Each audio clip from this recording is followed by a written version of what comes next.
Hare Krishna, and welcome everyone to our weekly session on Nectar of Instruction.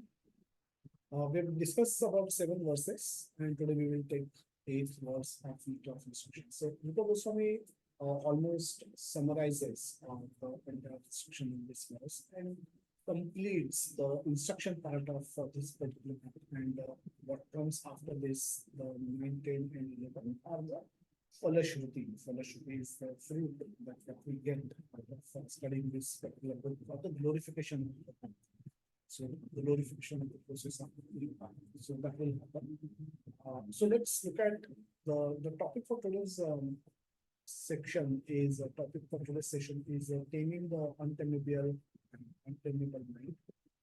Let's look at that. What does it mean? How it is affecting us, and how we can benefit out of it. Before we jump into the session, let's pay our obeisances to Srila Rupa Goswami, the author of this particular book. By chanting his Dharam mantra, Sri Chaitanya Mani Vishtam, Sthapitam Yena Bhutale, Swayam Rupa Padanam Sthapitam. Wherein Srila Rupa Goswami Prabhupada has established within this material world permission to fulfill the desire of Lord Chaitanya. Give me shelter under his lotus feet. So let's all desire to take shelter of at the lotus feet of Srila Rupa Goswami. Just check if the audio is working.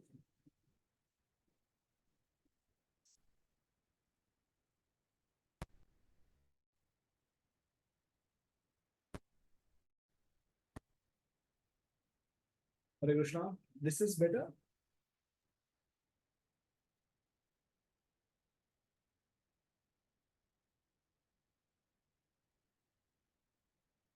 Uh, Hare Krishna. Is this better right now?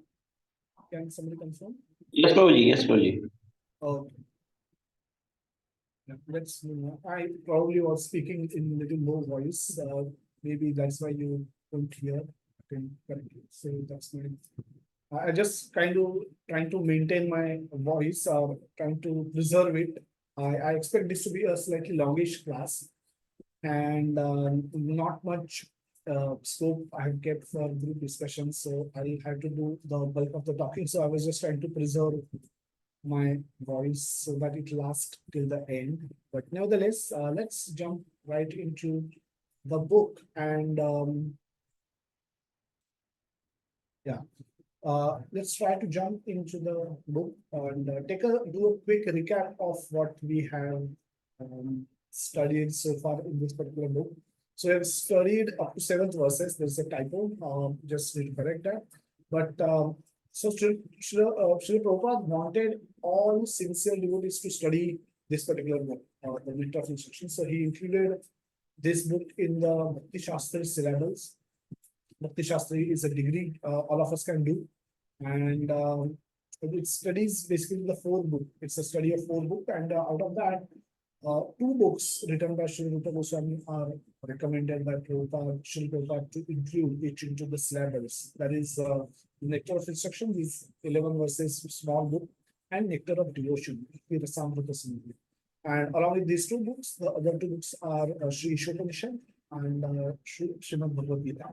So this 4 book constitutes Bhakti Shastri syllabus, and Bhakti Nectar of Instruction is very much part of it. So Prabhupada wanted everyone who's slightly sincere, who wants to understand the inner tattva, should study this book. This very important book.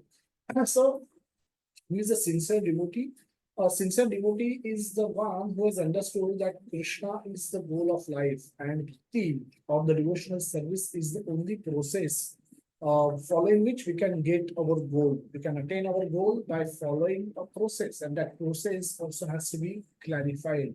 So Bhagavad Gita clarifies both these points. Bhagavad Gita establishes Krishna as the supreme personality of Godhead. Krishna speaks Bhagavad Gita in front of Arjuna, and he explains different yogas. Yoga means to connect, and connect connection between whom?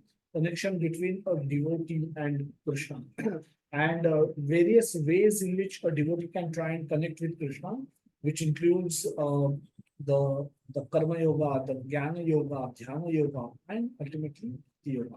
And Krishna declares that yoginam api sarvesham madgate antaratmana श्रद्धावान भजते जो माम, जो मेरा श्रद्धा से भजन करता है समय युक्त तमोनतः. Such a yogi is the topmost yogi. Amongst all of them, this yogi is the perfect, the most perfect. So Krishna establishes the yoga to be the process to be followed and to attain the goal, which is Krishna himself. So that anybody who has clear understanding of these facts is a sincere devotee. And such a devotee should be given guidance. And how that guidance is received, Krishna speaks in Bhagavad Gita 4.34 that Tadvidi pranipatena pariprashneva sevaya upadekshantite jnanam jnanina tattvadarshini. That tattvadarshi guru, you need to approach a spiritual master, a guru, and then pay obeisances to him, inquire humbly from him about the spiritual truths, and such person will guide you. You render some service to him, and then such person can guide you because he has also been practicing the same tattva. He's not a cheater. He's has to be a bona fide guru. So Rupa Goswami immediately comes to start this book with explaining who we should choose as our guru, and he immediately brings out some fundamental qualifications which should be there in a guru. The guru should be able to control, regulate the urges of mind, body, and senses. Vacho vegam, manasa krodha vegam, jivha, and udar upastha vegam. These six vegas Rupa Goswami describes, and guru should be able to control them, regulate them. Not only that, guru should have attachment to Krishna. Guru should be in love with Krishna. Guru should know that Krishna is the goal of life, and Guru himself should be lovingly serving Krishna. Guru should know the way, Guru should show the way, and Guru should walk the same way. Such person is ideal Guru.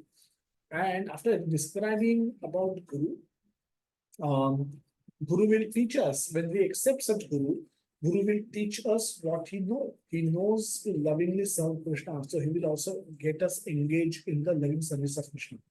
Next, in the second verse, the Rupa Goswami, with Shraddha, the sadhu sangha happens, and then the bhajana kriya begins. Now, bhajana kriya, that is process of devotional service. When a sincere devotee starts practicing devotional service, he accepts the naam and start chanting Hare Krishna Mahamantra, start reading Bhagavad Gita, start reading Srimad Bhagavatam. He start progressing on the path of bhakti, but not everything is rosy on the path of bhakti as well.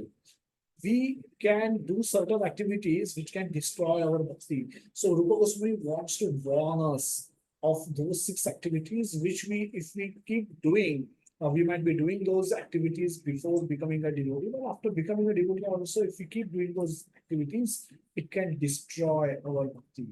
And Atyahar, Prayas, Prajalpa, and so on. So Rupa Goswami describes another six activities which can destroy our bhakti, potentially destroy our bhakti. It is like pouring water on a wood which we intend to burn. It will cause a lot of smoke and a lot of discomfort while the burning remains incomplete. So it's a lose-lose situation.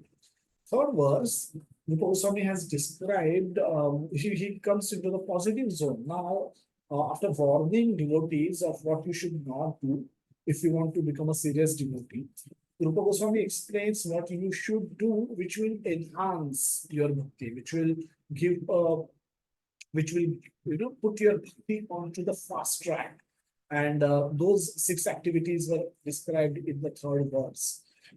Later, in the fourth verse, Rupa Goswami explains the six ways in which you can interact people lovingly. Now, all of us are social beings, and we live in society where we will have to interact with people. We'll interact with our family members, our spouse, our children, parents, our immediate relatives, then people in our society, people in our caste, community, country, so on and so forth. So there should be some way in which we can have loving exchanges with people, and Rupa Goswami explains six ways which if you do those 6 activities, it will explain that you are in a loving relationship with people. These are 6 symptoms of love. Goswami, as he explains into this verse, and which are those? So those are Dadati Pratigrahanati, giving gifts and receiving gifts. Guhyam Akshati Prachapa, sharing our heart, our concerns, our our our deepest regrets and deepest secrets with others, so that we so that the others are able to help us come out of our mental trauma or our condition, and become better individual, if nothing least at the least, and become better devotee if we are in devotion. And then Bhunte Bhojayate, which feed devotees, and we accept prasad from devotees. So the 6 ways, the 6 symptoms of love, loving exchange that can happen between devotees. But are all devotees same? Rupa Goswami says no. One should be able to differentiate between the devotees, and that was what was described in the 5th verse. Where Rupa Goswami is like, there is a school, all children going to the same school come at the same time.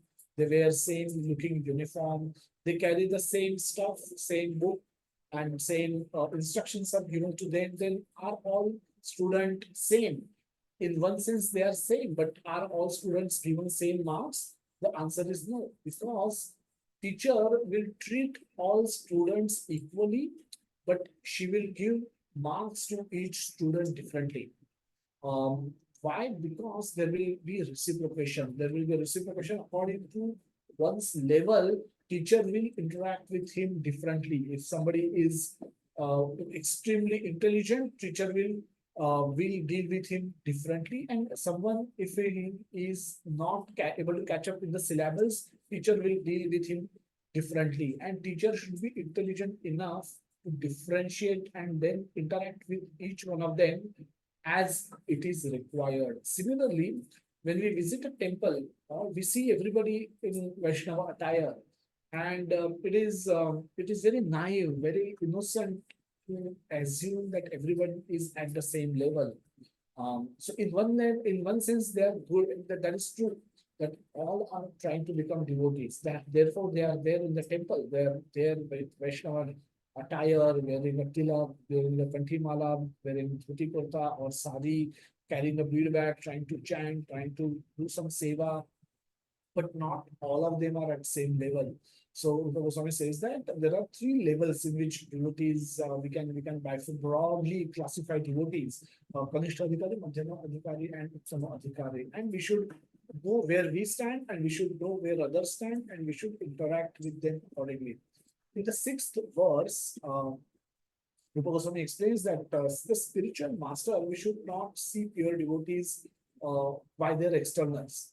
They externally, we may see some defects appearing in those pure devotees. However, we should see them by their intent, by their engagement in service of Krishna. If they're engaged in service of Krishna, we should simply ignore those defects and still be eager to take their association, learn from them, and progress in our spiritual life. And in the last verse, we discussed that how the whole process of Bhakti Yoga is extremely joyful. So Sukham Kartum Avyayam. Krishna says in Bhagavad Gita 9.2 that it's a Sukham. It is performed very joyfully. It is not at all a painful process. However, at the beginning, we may not have the same experience. At the beginning, we may struggle with our bhakti. We may struggle to get up early in the morning. We may struggle to complete our round. We may struggle to read Bhagavatam daily, Bhagavad Gita daily. Sometimes we read, we don't post. Doing it, seems to be very struggling experience. But Krishna, Rupa Goswami says that is because of our impure condition. Just like, and I give example of a jaundice, that when you have jaundice, the sugar cane, which is sweet, tastes bitter. But the same sugar cane is the treatment, is the medicine for wearing jaundice. So one has to keep eating the same sugar cane until it becomes sweet again. And that is the symptoms that the jaundice is gone, the disease is gone, and the original position has been regained. That way, we have to, we may find the process of bhakti little troublesome at the beginning, but by doing the same thing, eventually it will become joyful when our heart will get cleansed of the dirt of desires and temptations. And then we are able to move from the Rajoguna to Sattva and ultimately to Shuddha Sattva. We will be able to experience the nectar in performing bhakti.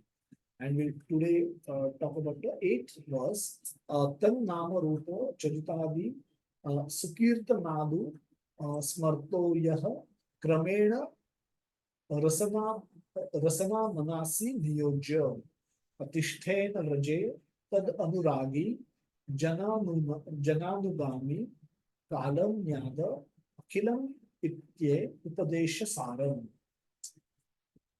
Tan Nama Rupa Charita Adi. Tan Nama Rupa Charita Adi is the essence of all advice is that one should utilize one's full time, 24 hours a day, in nicely chanting and remembering the Lord's divine name.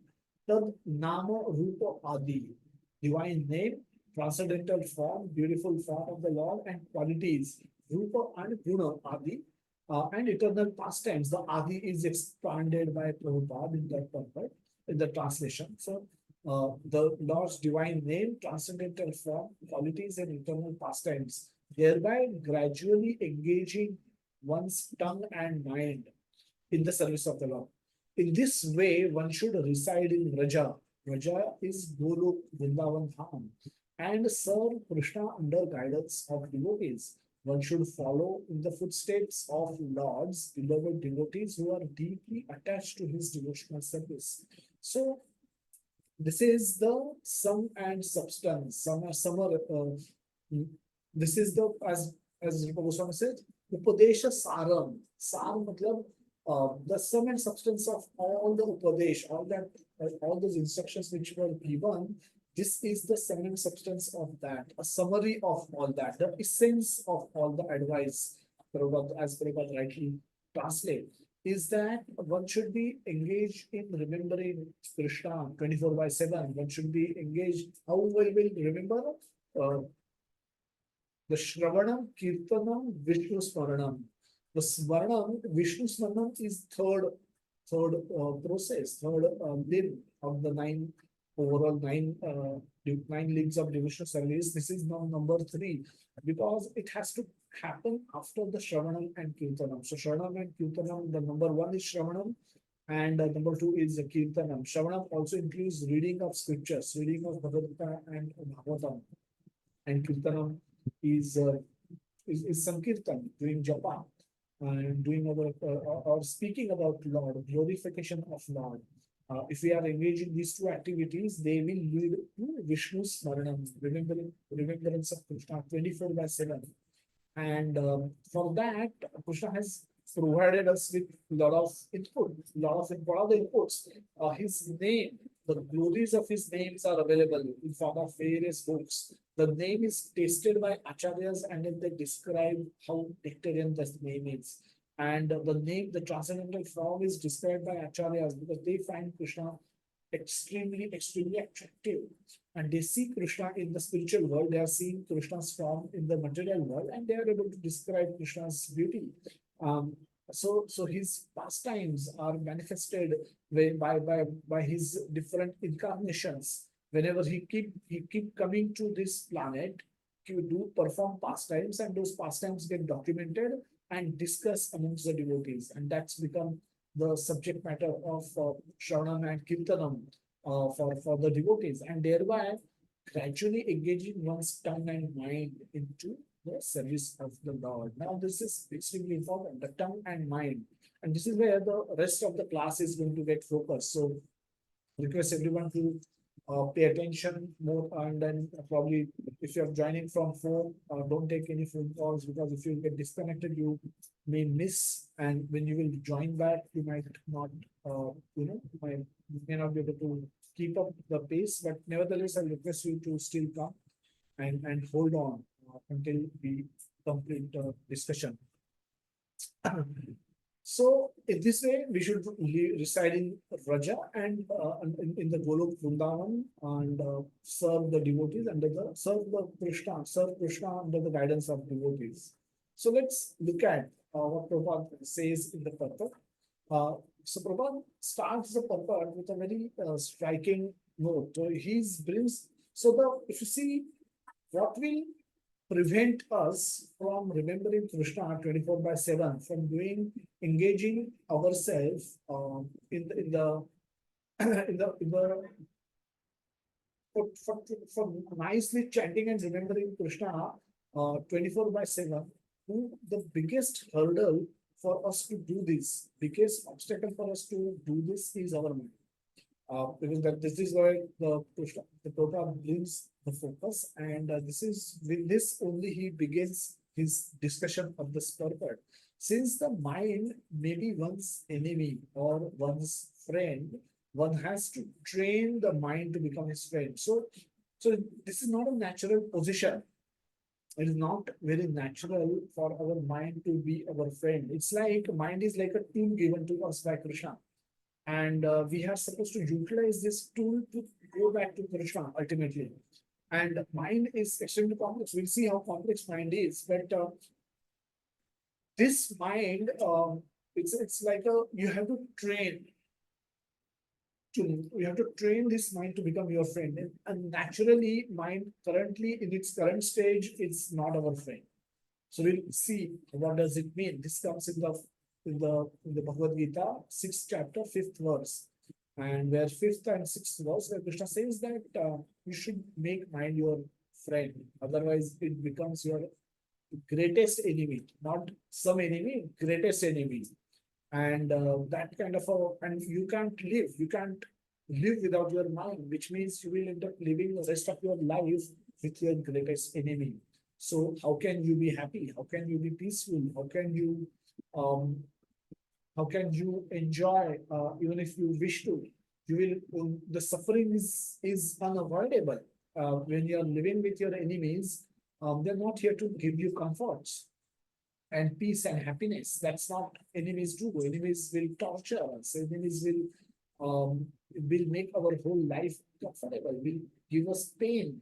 And that's what mind will keep doing us unless we turn this mind to become our friend. So train this mind to become our friend. So Krishna consciousness movement is especially meant for training the mind to be always engaged in Krishna's business. So this is not a purpose. Prabhupada has given 7 purposes of forming ISKCON.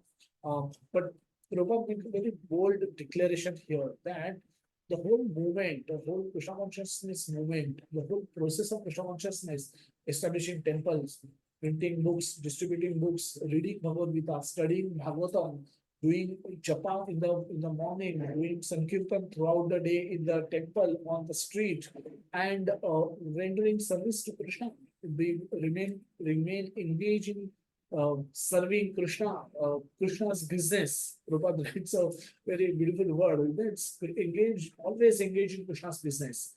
So this is not a natural position for a mind, but we have to train our mind to do this forcibly at initially, and later, once mind becomes favorable to us, then mind will have this as a natural position. Then it will not have that difficulty. So the mind contains hundreds and thousands of impressions, not only of this life, but also of many, many past lives. These impressions sometimes come in contact with one another and produce contradictory pictures. In this way, the mind's function can become dangerous for a conditioned soul. Krishna says in Bhagavad Gita, 8th chapter, attaining the Supreme, attaining of the Supreme, that the 8.5 and 8.6 verses are extremely critical for any aspiring devotee who wants to end the cycle of repeated birth and repeated death.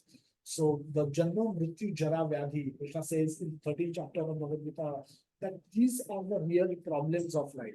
Your real problem is not that you are not getting promotion. Your real problem is not that your spouse is not behaving properly with you. You don't have a spouse at all. You don't have parents. You don't have siblings. You don't have children. You don't have job, you don't have money, you have less money, you have bad car, your car doesn't function, your house is small, you just have one house, you don't have food to eat, clothes to wear, no, health is bad. No, no, these are not your real problems.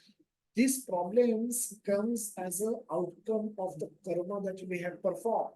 So these problems, so-called problems that we speak about all the time, are well earned by us, that are earned by us by hard work in our previous lives.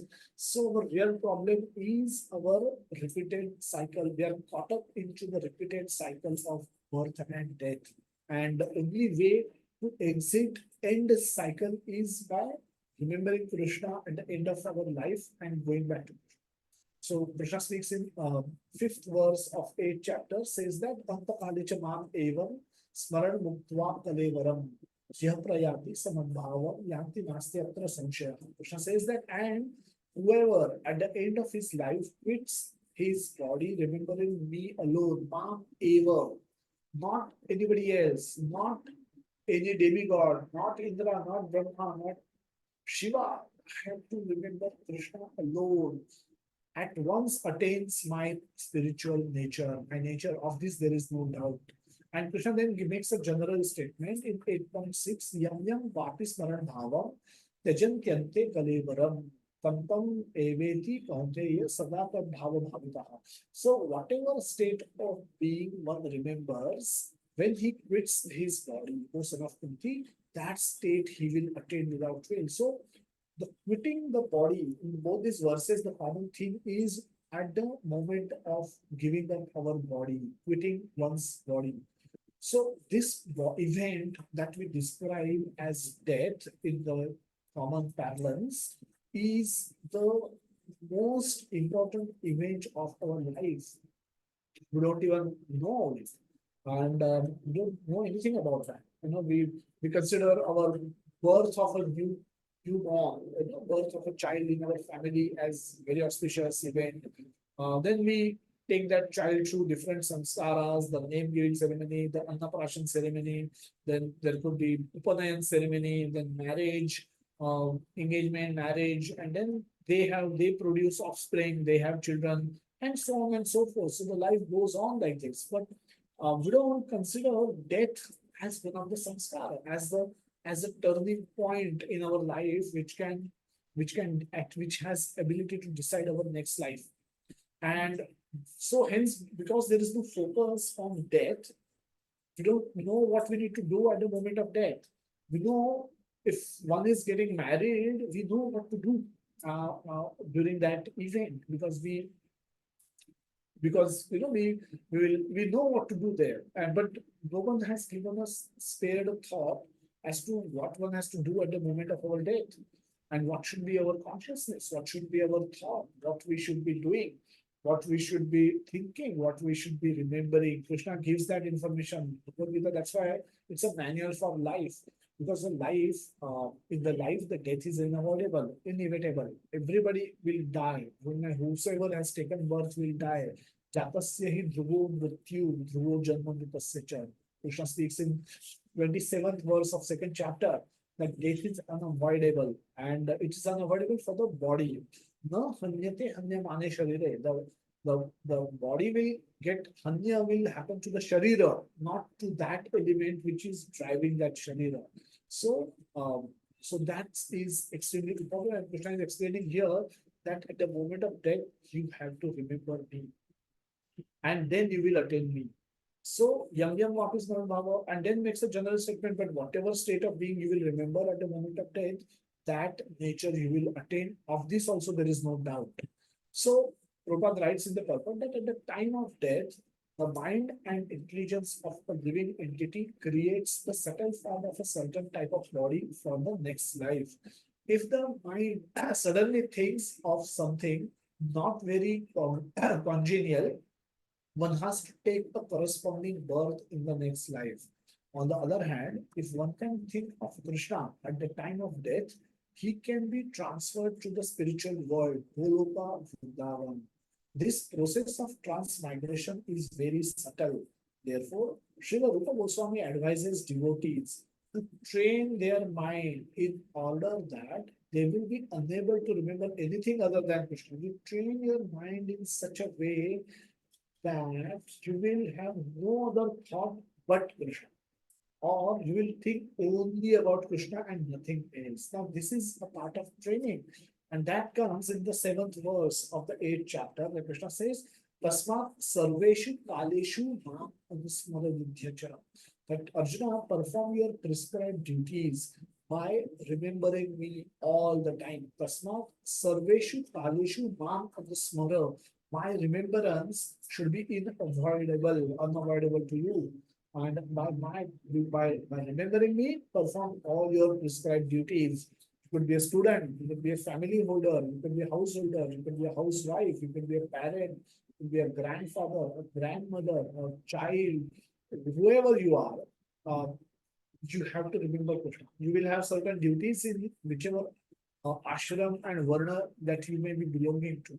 As a student, you will have some duties. As a parent, you will have some duties. As a worker in a company, you will have certain duties. And as a countryman, you will have certain duties. So do all those duties. But by remembering me, Mam Anusmara Yudhya Cha. Yuddha was prescribed duty as a for a Kshatriya.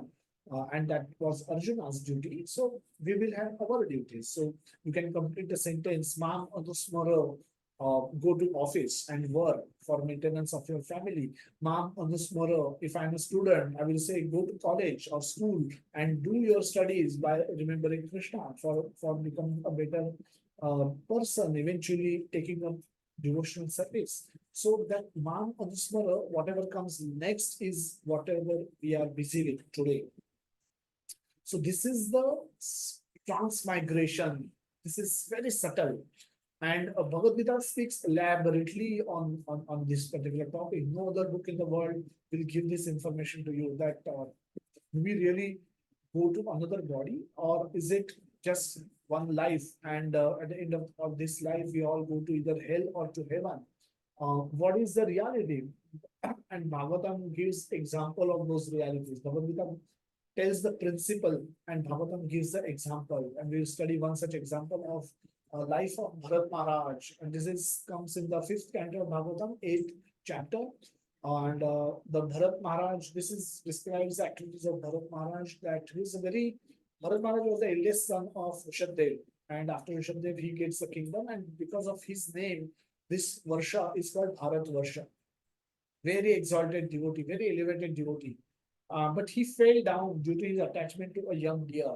And what happened? What happened? One day he was ruling this whole planet, and at appropriate time he gave up his kingdom. He renounced his kingdom, renounced his family, sons, wealth, power, whatever we strive to achieve for the whole life. He renounced it as if one renounced morning stool. He renounced it and walked out into the forest because he wanted to perform devotional service towards the end of his life. And then he watched a pregnant deer deliver a baby calf and die. And then he lifted that deer and he started looking after that baby calf deer, and then got attached to that small deer. So the one who could renounce the most desirable objects, the the the the Dhanam, the Janam, the Sundari, the Kavitam, and almost he was like a Jagadish of his kingdom. He was like a king and the god of his kingdom. Now, all of these are most sought after objects, but he renounced those. But he couldn't renounce this baby deer who came to his shelter, and he got attached to that baby deer. And once the deer was absent, Maharaj Bharata was so disturbed that he began to search for it. While searching and lamenting the deer's absence, Maharaja Bharata fell down and died. Because his mind was fully absorbed thinking of the deer, he naturally took his next birth from the womb of a deer. However, because he was advanced spiritually, he retained, by Krishna's mercy, he retained his memory of the previous birth, that he was Bharat Maharaj, and he goofed up at the crunch moment, at the most crucial moment. It is like you have done well, like India has done well in the entire World Cup, but in the last match, they goofed up. They lost the final miserably, and then the whole campaign, which was considered to be the most perfect campaign, became null and void, became zero, and everybody was so dejected, so heartbroken that so this is what happens. So similarly, Bharat Maharaj was also so much insulted, but because he messed up at the crunch moment, instead of remembering Krishna, he remembered deer. He was given body of a deer, and eventually, he remembered that but fortunately, by Krishna's grace, he was given that remembrance. In the deer body also, he was remembering that he was Bharat Maharaj and how he messed things up. Instead of remembering Krishna, he remembered the deer. Therefore, now he is into the deer's body, and he gave up that body soon and got a Jada Bharata body and gave up that body and attained Krishna finally. So even Bharat Maharaj, he couldn't go back to Krishna in one lifetime. He had to take two more lifetime because he developed that attachment. What to speak of us? And our mind has so many such attachments, so many such complex issues that are preventing us from remembering Krishna 24/7. So, what hope then do we have? We have hope because we have Chaitanya Mahaprabhu, and the process which he has given, that process is our hope. Otherwise, we have no hope. So, the mind, the first impression I get whenever I see this is how complex it is. And by every passing day, by more knowledge we get, it becomes more complex and more advancements. So what we do, we become makes it more complicated. Now let's understand the mind. So I may make a statement that I'm that this is my shirt and I'm wearing this shirt on my body. This is my shirt and I'm wearing this shirt on my body. Now, in this, I am different than my shirt.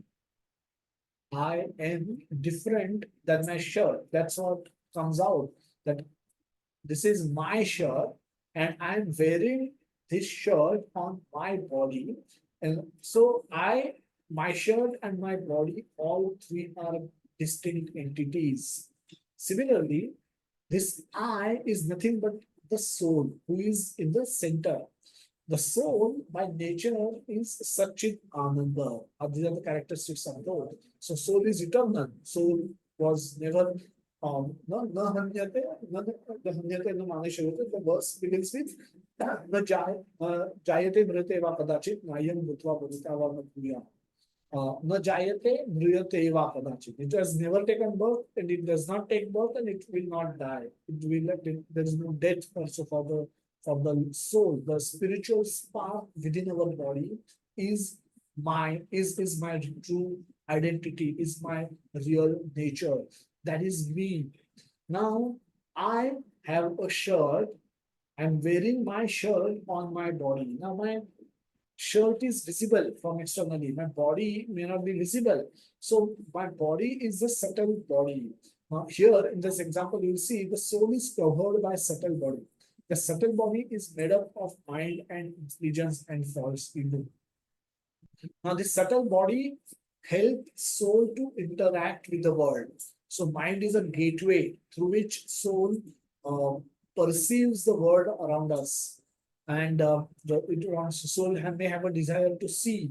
So the mind is mind and soul will connect with the mind, and mind will connect with eyes, and then the seeing happens. Soul wants to hear a nice music, and the soul will connect to the mind, and mind will connect to the ears, and then the hearing process will happen.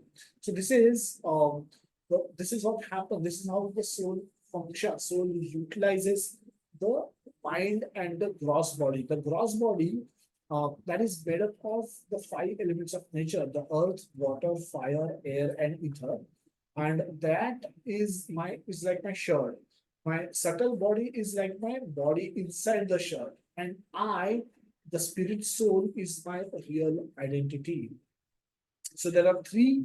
So we soul is different than Mind and soul are not one and the same thing. Now we at times are able to understand that the body, which is made up of five element, is different than soul. But many people, or a lot of times, there is a confusion between mind and soul. They all think to be one and the same because it is inside our body. It cannot be pointed to one place that this is mind and the current temperature of mind is so and so. Mind is also subtle. It cannot be seen. It cannot be measured, but it exists. It troubles us every now and then. It's not a function of brain. It's not a function of heart. It is there inside us, and it is troubling us. It is, and we need to train this mind to make help us succeed in our objective. What all this mind contains, as I said, I see the number fluctuating, so please don't drop. Even if you drop quickly, come back. Because as I said, there will not be much scope for discussion, group discussion. So we'll have to do a lot of listening, attentive listening. For that, you need to concentrate, sit at one place, and don't do multitasking, or else all this will just go away. This will not be able to benefit out of it. And you'll not be able to think of any questions also later. So please pay attention. So what all exists inside our mind is this mind which is so subtle, but is this is not a very useless organ. This is subtle organ and it contains so much.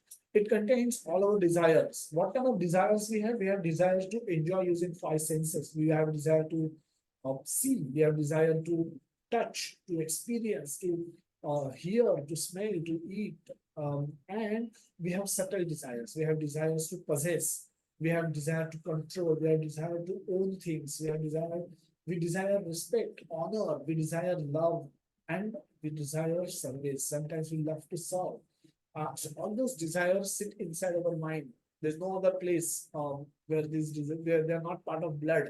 They're not part of brain. They're not part of heart. They're not part of any other bones. They exist. These desires unlimited. Mind is a desire manufacturing factory, and the enjoyment desires are also unlimited, and the other desires are also unlimited. I may have one car, I may immediately get desire to have another car. I may have one house, may have desire to enjoy another house. Then the modes operate through mind. We know that studying Bhagavad Gita has dedicated more than 100 verses explaining modes of material nature. That is Sattva-guna, Rajoguna, and Tamoguna. And all these modes, they sit inside our mind and they operate through our mind. We say that somebody is very passionate, somebody is always in Rajoguna, which means the predominance of Rajoguna in this person's mind. The Rajoguna is predominant in this person's mind. So it doesn't mean that they don't have Sattva-guna or Tamoguna at all. They have all the three gunas exist simultaneously, but one of the guna is having a dominant nature at particular time, but it is also not static, it is dynamic. Morning Sattva-guna can be dominant, as evening progress, the Rajoguna can become dominant, and by night comes Tamoguna can become dominant. And therefore, we suddenly have fights at night and people beat each other up, and so we wonder how they are so peaceful people, what happened, and just they realize that Tamoguna has taken over, and this Tamoguna has defeated the Sattva and Rajoguna, and then started violence at home, and so we have anarthas inside our mind. The lust, the feeling of lusty, it becomes lusty. One becomes angry. Anger is inside our mind. The greed. People are greedy. Where does the greed resides inside our body? We say somebody is very greedy. Where is that greed? The greed is also inside our mind. And because it is inside our mind, it cannot be measured. Attachments. We have so many attachments, envy and fear, all resides inside our mind. Mind is also a storehouse of our past intelligence, past impressions. We would have done certain actions, some good, bad, ugly actions. All of those have left some impressions into our mind. It's like impression is like a picture taken when we were enjoying or we were suffering in those moments, and whatever we were doing, those images are nothing but those impressions. And mind stores, we can recall our life journey. from the age of 4 or 5 almost. And so just imagine how much data is being stored inside our mind. And those could be there will be the experiences of happiness, distress, um, and so on and so forth. So mind also is the central control room where the input is received from various senses. Eyes are seeing. Where do they send their input to? They send their input to the mind. The whatever the music, so the mind may not focus immediately on whatever the object in front of us, but the input is still going to the mind.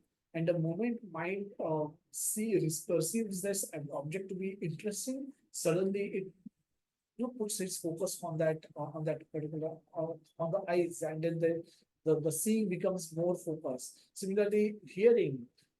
If you are walking on the road and there is we are talking to the friend and there is being the road, there will be shopkeepers shouting, other people shouting, talking, and there will be vehicles going here, there. There will be so much noise around us, but we'll be talking to our friend, and that noise will also be there, and we will be uh, talking, we will be listening to what they are saying, and we will be responding accordingly. And that conversation might go on.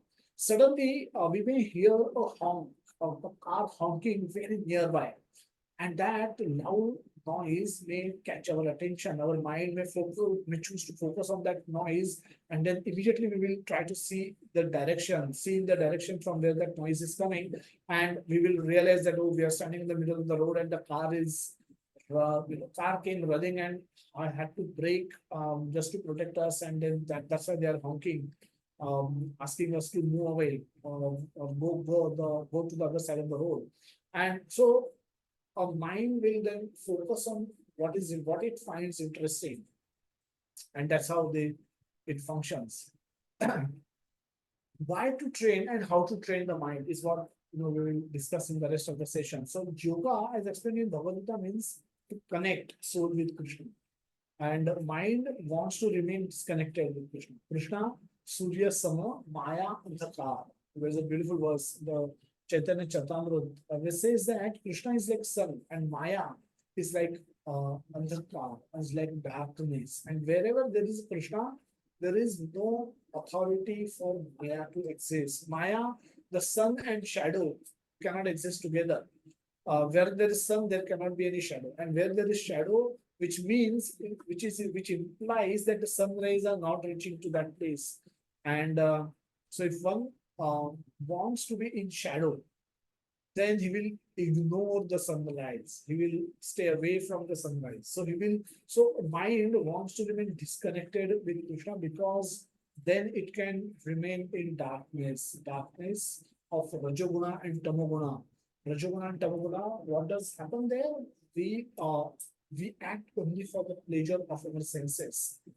We don't act to give pleasure to Krishna. Our pleasure comes primarily from feeding our senses with the sense objects. And the entire focus of mind and intelligence is on creating more and more opportunities for feeding our senses with the so as Virat often describes that it's an animal life, and it's all human race is only trying to increase the quality and quantity of eating, mating, sleeping, defending, nothing more. If unless they are doing bhakti, they are just doing this. They are just living life of an animal in a sophisticated home, in the air conditioned, a stool eating hog, or a sewer, जिसको हम कहते हैं. Pratap describes in one of his lecture that a sewer feels extremely happy if he gets to eat stool, and have sex with his wife and produce children. If these three things are available to him, he will feel very happy. Now imagine he has no fourth desire. Fourth desire can be to have sex with another sheep pig, but nothing beyond that. Eat, sleep, and have and enjoy. And of course, defend. If somebody comes to, they like to play, the defending, and eating, breathing, sleeping, defending. No other work. And anybody think of people around us, you will find most of them are actually doing this, and they feel very happy. Get to they get to eat a good meal with wine or alcohol, and then when they have facility to have sex, and then they have money which can buy them, protect them, from the from discomforts of weather or financial protection, so that their their so-called enjoyments can go in an uninterrupted way, that they consider to be the perfection of life. So it is not different than a hog. You're just doing mating, eating, mating, sleeping, defending, and that's what if you do, you are the differentiator is dharma. Dharma will tell you who God is, what is your relationship with that God, and why should you worship God, and how you should worship God. So dharma separates humans from animals. So therefore, any mind who wants to be in the Rajoguna and Tamoguna to do these four activities will not want um, any connection with Krishna, and want to be disconnected. It's like wanting to be, I purposely want to be in the shadow. I purposely want to be in the darkness. And therefore, I'm not getting sunlight. It's not that sunshine is not available, but I have no desire to come out of my dark room into the sun. And so that I don't lose out on my enjoyments. But Krishna consciousness, the process is supposed to help us deal with these temptations and train the mind, reorient our mind towards Krishna. Currently, our mind is going towards the sense objects. That's Maya. We say Maya. Maya offers us pleasures, promises us pleasures, false pleasures in false enjoyments, in false temporary sense objects. So everything is miserable in the material world. The attempt to enjoy are miserable. Enjoyment we get is whatever is very small and very flickering and ends before we even we realize that it is there. And even if enjoyment doesn't end, we will end because our bodies will end. Our bodies come with expiry date. So this is not what we are supposed to be doing. And mind need to be trained to think differently. It's naturally will think like animal because it was an animal. This mind was in an animal's body. We were in animal's body as well. We evolved through those 84 lakh species and come to the human form. And now we should be doing the same activities that we were doing when we were hog or we were dog or we were cats. No, it will be a great waste of human life. Then might as well have a hog's body in your next life so that you can do those with much more pleasure. The spiritual knowledge, the opportunity to learn spiritual knowledge, practice spiritual knowledge is only available in human form. That's why this is very special. So the mind becomes the primary tool using which we can go towards Krishna. If we misuse it, we have goofed up. We've lost the whole opportunity. The whole lifetime is going lost, as good as losing this whole lifetime. So when mind becomes attracted to Krishna, then naturally perfection of yoga will be achieved. We will look at some beautiful verses in Bhagavad Gita which talks about mind. Most of those are famous verses. Hope all of you are aware of these verses. We'll not do a test, but we'll just talk about these verses briefly and move on. We want to why we read Bhagavad, we should read Bhagavad Gita? We should read Bhagavad Gita because it gives such beautiful nectar, such beautiful knowledge about ourselves.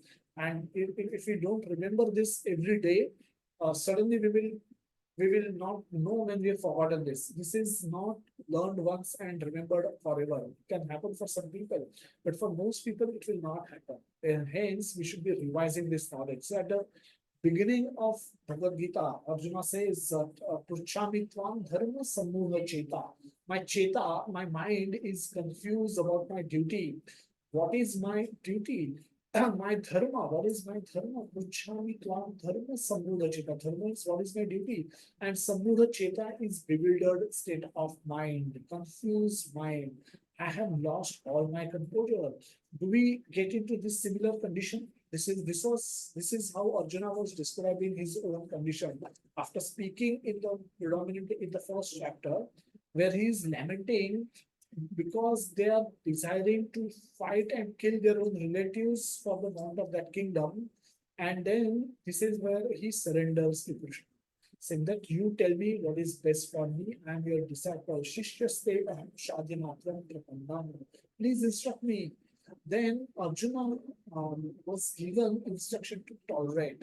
But tolerance is one of the one of the key training that our mind need to be given, that not everything will happen according to our desire. A small child, a baby, when baby is born, how baby get things done, baby may not have ability to get up and arrange for things for himself, but baby cry. The moment baby cry, an infant baby cry, mother comes running, father comes running, grandmother, grandfather, everybody comes running, and then they look after baby, they provide baby with what they want, what baby wants. Now baby learns that this is what I need to do. Every time I want something, I just need to cry.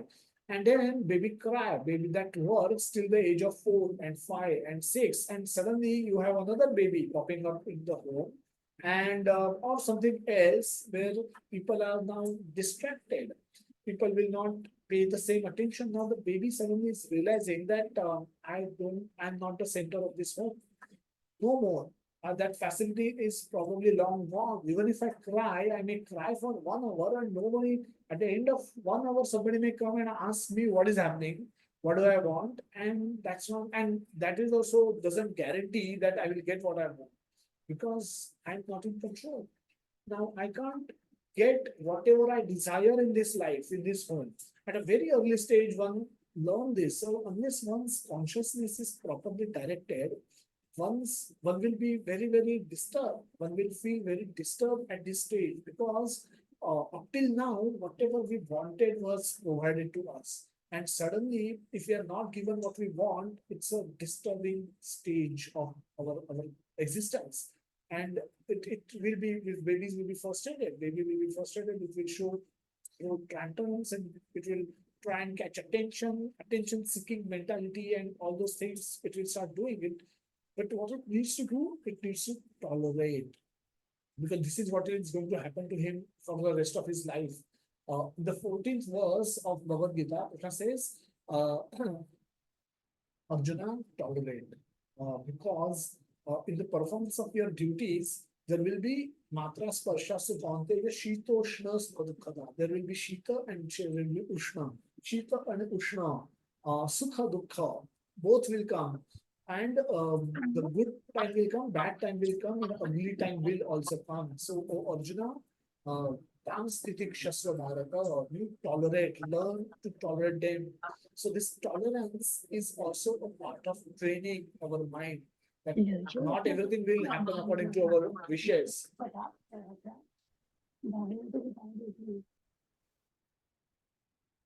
Okay, moving on, in the 60th verse, another beautiful verse, where Krishna says that mind, oh Arjuna, the senses are stored, Krishna is explaining. So in the first 6 chapters of Bhagavad Gita, Krishna is highlighting, explaining to Arjuna why sense control and sense regulation is necessary for a person who wants to do something meaningful in life. We can take example of a athlete, say somebody like the badminton champion PV Sindhu. Uh, she will be training 6, 7, 8 hours a day. She must be following strict diet, must be exercising very regularly.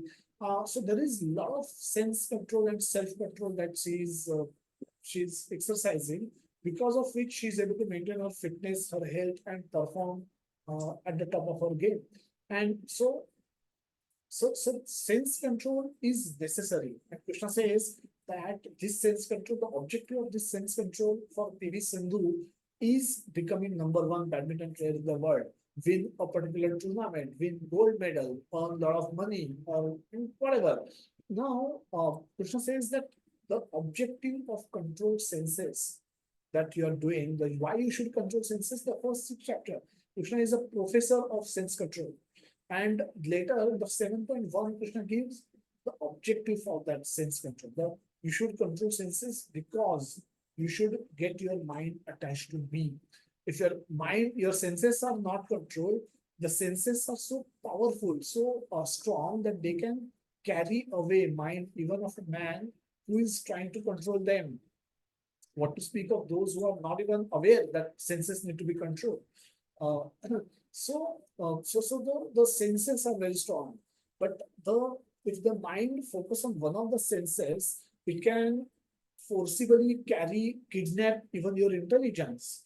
Tadasya harati prajna vayurnavam vivamasi. Just like on the water body, or like a lake or a river or an ocean, how the wind can carry away a boat in the wrong direction. Um, like that, the senses on which mind focus can carry away man's intelligence. So these are our tools. Our senses, using our senses, we interact with the world. Using our mind, we use the senses, and we use our mind functions under the control of our intelligence. And intelligence is operated by our soul. So the soul is the highest, the intelligence comes later, mind comes later, and the functional senses comes the last. So this is the hierarchy. But Krishna says that if you are not controlled, if you are not in control of your senses, desires, your mind is not in control, everything can be last. The third chapter, 40th verse, which says that the sitting places of lust, the lust is the greatest enemy for anybody who is trying to cultivate knowledge. And lust can cover real knowledge. And the sitting places of lust are mind, intelligence, mind and senses, mind and intelligence are the sitting places of this lust. So one has to be very careful about how one uses one's mind. The 42nd verse, Krishna gives the hierarchy. Then there is the soul is the highest, then comes the intelligence, then comes the mind, and the working senses is the lowest. So one should be able to, as a soul, you should know that you are a soul, and you should be able to exercise control over all the three. Control your intelligence, to control mind, to control senses. Not the other way around, that you are being controlled by the senses. So Krishna says in the 5th verse of 6th chapter that one must deliver oneself with the help of mind and not degrade himself. So mind, as I said, is a tool. So you can upgrade yourself or you can degrade yourself. Upgrade, it's not just upgrade in terms of better facility for eating, mating, sleeping, defending. Krishna says you can deliver yourself. Deliver means go out of the cycle of repeated birth, go back to Krishna. That can you do with the help of your mind.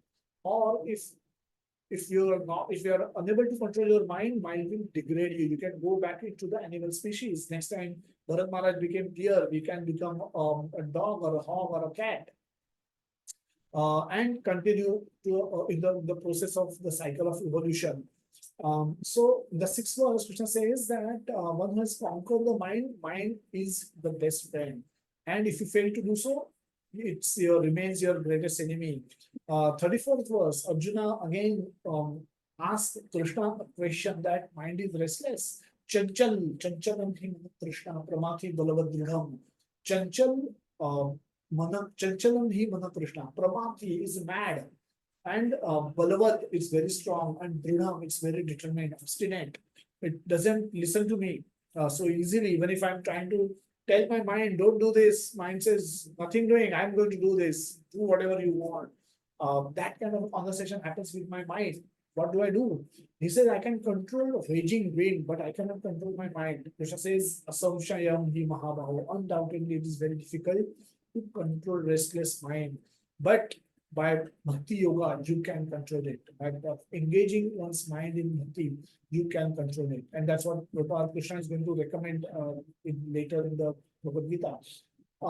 The mind attached to me, 7.1, Maya Sakta Manapartha, Yogam Yujam Madashraya. Maya Sakta, Mai Asakta, I get your mind attached to me. Goswami also says that Yena Kena Prakarena Mana Krishna Niveshate. So anyhow or somehow, get your mind to get attached to Krishna, and then you will be happy, you will be peaceful, you will be happy, you will be liberated, you will go back to Krishna. So this is 7.1. 8.7 Tasmat Sarveshu Kalishu Mam Smarajunthyacha. Mam Ane Mai Arpita Manobuddhi. Mai Arpita. Give your mind and intelligence to Mana and Buddhi to me. Fix your mind and intelligence upon me. If it is not on Krishna, it will be on Maya. We have to understand this. Krishna Surya Sama Maya Dhaka. So if we are not fixing our mind, and if mind Krishna is in not our mind and intelligence, then it is Maya, some sense object we are thinking of, and that's what is occupying our mind. And wherever we think of wherever we don't think of Krishna, we will end up thinking about some enjoyment, some idea of sense gratification, and that is we are in Maya. So that's why once Prabhupada says, sometimes I'm feeling I'm in Maya. Prabhupada said, no, it's the other way around. Very few times you are in Krishna consciousness. Most of the time you are in Maya. And that's our position as well. The Ananya Chetaha Satata Yumam Smarati Nityashaha Tasyaham Sulabha Partha 8.14 verse. Krishna says Ananya Chetaha Satata, without deviation of one's mind. If anybody who remembers me constantly, for him devotional service is very easy. The mind always, Krishna gives another beautiful instruction, Man Mana. All engage your mind always in thinking of me, Man Mana. Become my devotee, Madabhakto, become my devotee, offer Mad Yachi, Mam Namaskuru, worship me and become offer obeisances to me. And being completely absorbed in me, surely you will come to me. 9.34. We're just going to see some of the verses, not all verses which talks about mind. Now we will talk about one acronym, which will discuss more about mind, about why and how to control the mind, how to train this mind to remember Krishna 24/7. We'll do this by understanding mind more deeply. We'll talk about more about the mind to understand it carefully, and then we'll talk about what we can do to overcome those problems. So many people claim that they have demons inside their mind. This is very important. Now, this could be relevant. This is very much relevant. When I was listening to Chaitanya Charan Prabhu's class for preparing this particular session, and I found everything is relevant for me, as if it's been spoken for me. But so we can relate to whatever is there, whatever Krishna has spoken about mind, we can relate to all of it. It's none of it is just theory. If we have little intelligence, if we have some honesty to think about our own mind, look inside and think, we will realize this is true for me. I'm there wherever, whatever Krishna has mentioned, I'm there everywhere. Whatever the problems that he has defined, all of those are applicable. Many of those are at least applicable to me. At least I can speak for myself. So everything is applicable to me. All those problems are inside me. All those demons are inside me.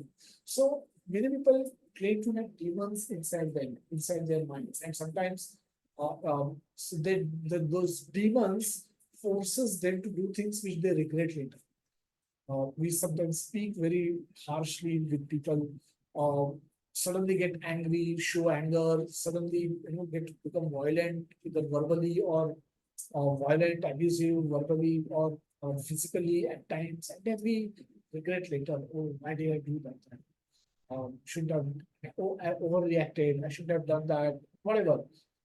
Then we sometimes say that, oh, I'm normally very peaceful, normally very calm, non-violent, and very nice guy, but sometimes I don't know what happened to me. As if somebody forced me to do things in the way that I did whatever I did. So that's something in their mind is that something which is their own mind acting like an enemy of theirs, is forcing them to do things which they intellectually at least know they should be doing. An alcoholic has suffered a lot because of alcohol, for example, decides that, okay, from tomorrow, no alcohol, from today onwards, no alcohol. And then he goes back to his workplace, and then there are people, evening happens, many of his friends with whom he's been going to have those parties. They meet up, they say, oh, let's go, perfect day, been promoted, increments, salary has happened, the bonus has been paid, let's go celebrate. And they all take him. And then in the morning, only have decided not to drink alcohol anymore because I've suffered so much at personal level, at my social level, my family relationships are destroyed, my friends' relationships are destroyed because of it, and I lose my consciousness. My health get deteriorated. There's so many negative of forget spiritual, problems, but at the material level also so many problems can come up whereby drinking alcohol. So in the morning only I have decided not to do it. By evening I'm land up myself into another session where I drink alcohol. So it's what's mind when it is it's what's happening with me? Who is pushing me towards those temptations? Why am I not able to fight temptation? Even though I intellectually understood that I should do it. So it's mind. The problem is the mind itself. Our mind itself is our turned into our enemy, therefore it's not helping us. Instead of helping us, it's actually um, dragging us down, degrading us. So mind either gets infatuated or become fearful. Infatuated and become fearful, and then they might don't let us function to the best of our ability.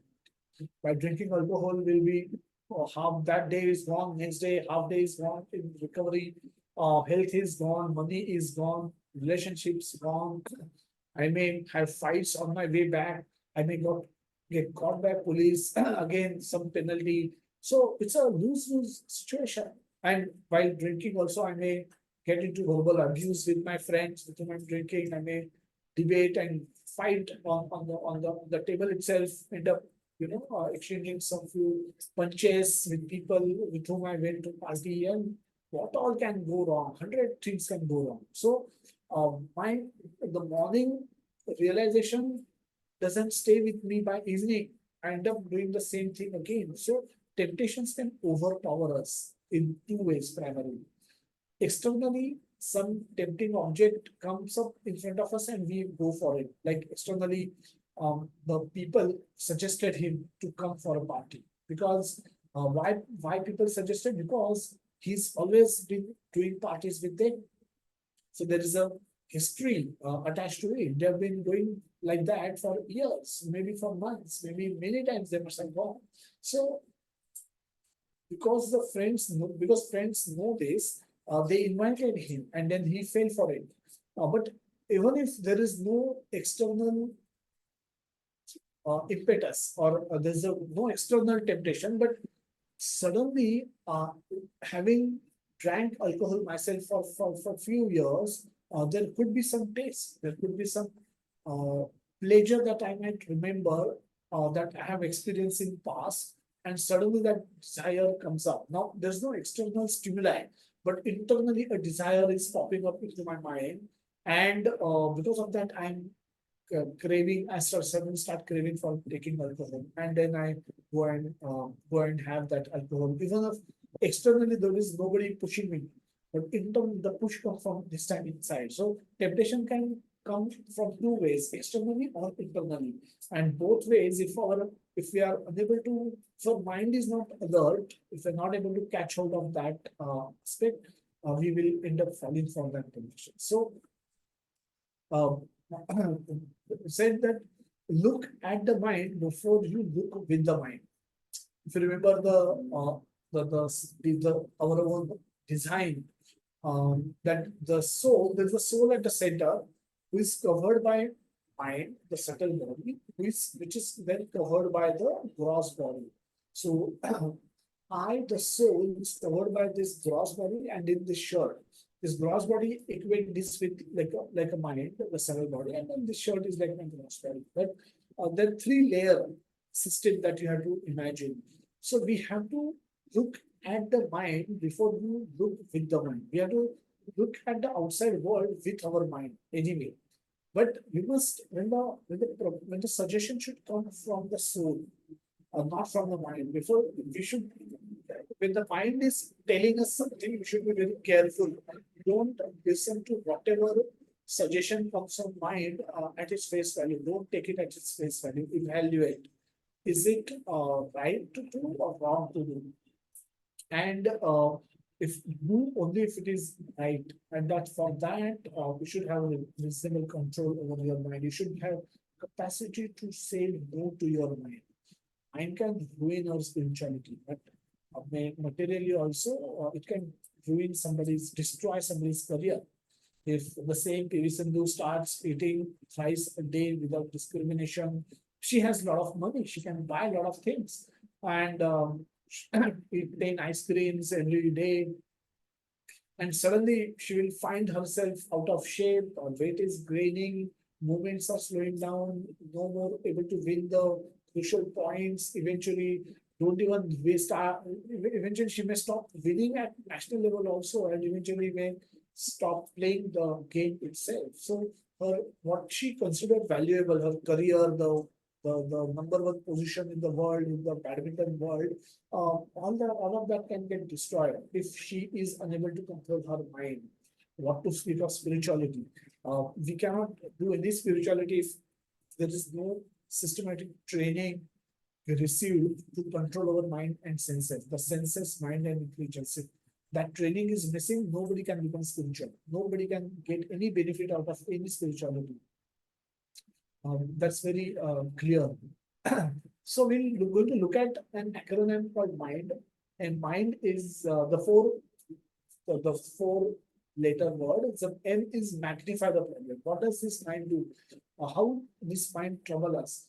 The mind will magnify a problem. We'll look at it in a little bit more detail. I stands for imagine, pleasure, or pain. There's imagination that it is able to do. N means neglect opportunity. If our mind is not in our control, we will at the will not be able to spot opportunities, right? Opportunities will neglect opportunity. And D is deny reality. Mind, uncontrolled mind will force you to live in illusion forever, perpetually. Illusion is believing what is not true. If I believe that I am Prime Minister of India and I behave and act like that, I will be called foolish person. And so illusion is something like that. You know, they are trying to do things which are not true, which is not real. And hence we should be doing it, I do, but we end up doing those things. So let's look at each of these four topics separately.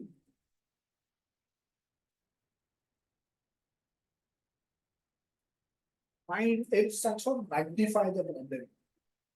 Now, this is again, I found this to be very relevant, and we can speak give personal examples as well, but let's limit this to the discussion because it's just 10 minutes more. By 1 o'clock, we can't finish. But you simultaneously, as we discuss, go through these four acronym, four letter acronym, you can think of your own life and understand that where did it relate, how does it relate with your life? Did your mind did something like this in past? Is it relevant to you? Did you experience that what is being spoken about in the same way or no? Most of it is relevant, and most of us will found it very relevant to our own life and our own concept, our own experiences. So that's what I should make it more interesting. So please pay attention and please stay on till 1 o'clock, and then we can take some questions like that. So mind magnify the problem. The problem will be there. The trouble will be there. Mind makes the trouble look bigger than what it is. And the problem in it is that when we accept it, we must accept it. Whenever there is a problem, we will all have problems in our life. So from moment to moment, we deal with problems, different kind of problems. The car doesn't start, the bus doesn't come, the bike doesn't come, the key is lost. Hundreds of problems day-to-day basis we deal with. So problem is there and we must accept it. When the problem is there, we must accept it. We must mitigate it.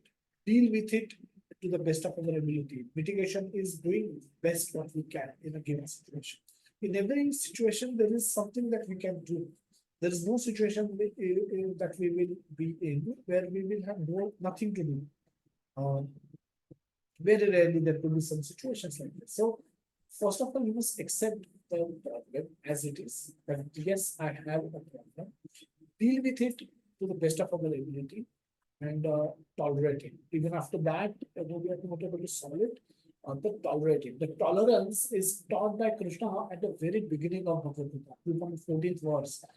Krishna speaks about Arjuna, you need to tolerate, okay? It's not that everything will go according to your wills and fancies. So a child learns to tolerate from the age of 4 or 5 onwards. And because it realizes not by crying, I'll not get everything, whatever I want. So not the world is not centered around me. The world is not here to satisfy me. The world has its own pace. The world has its own purpose and its own agenda. And sometimes, our agenda and my agenda and world's agenda intersects. My world's agenda intersects, and then those are moment of glory for me. Say my birthday, and my family will celebrate that birthday. So I want that birthday to be celebrated. So there's an intersection point between me and my family.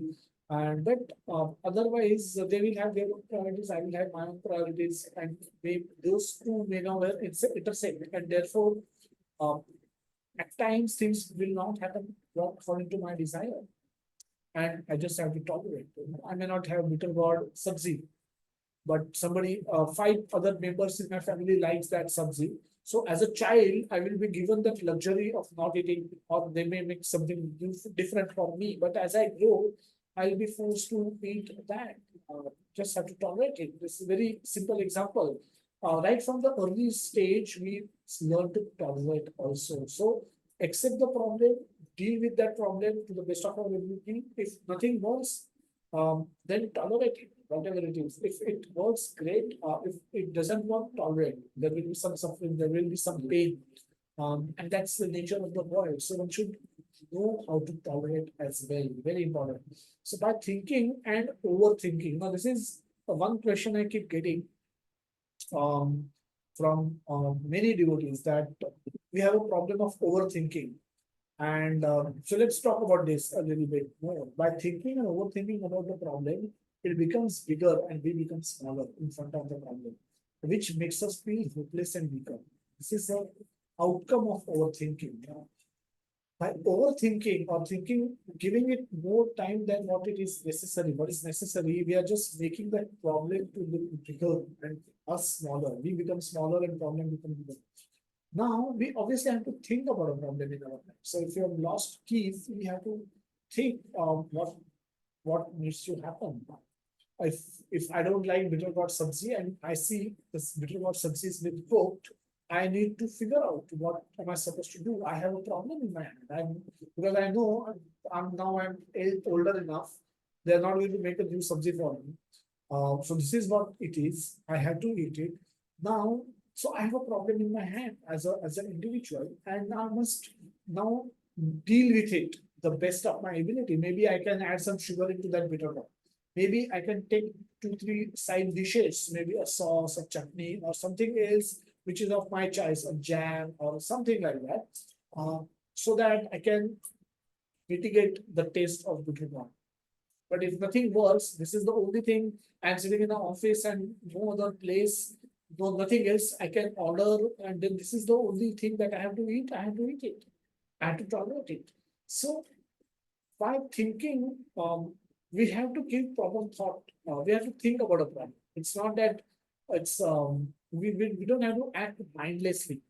I'm thinking that assuming that we don't have mind only, just go through the motions. No, we can think about the problem and we must do it with calm mind instead of becoming agitated or getting hyper.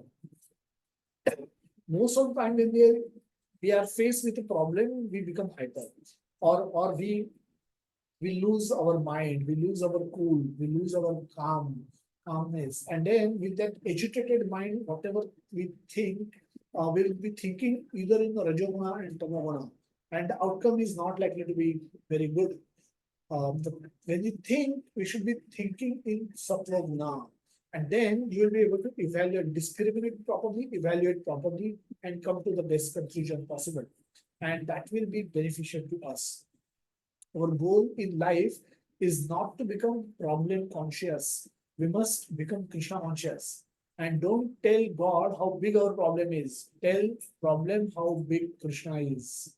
Um, Beautiful statements Prabhuji made, and I thought we can thought of sharing those with you. We often crib about our problem. This is again not every time we will go to devotees, go to Krishna with our problem, but we go to definitely go to devotees with our problem.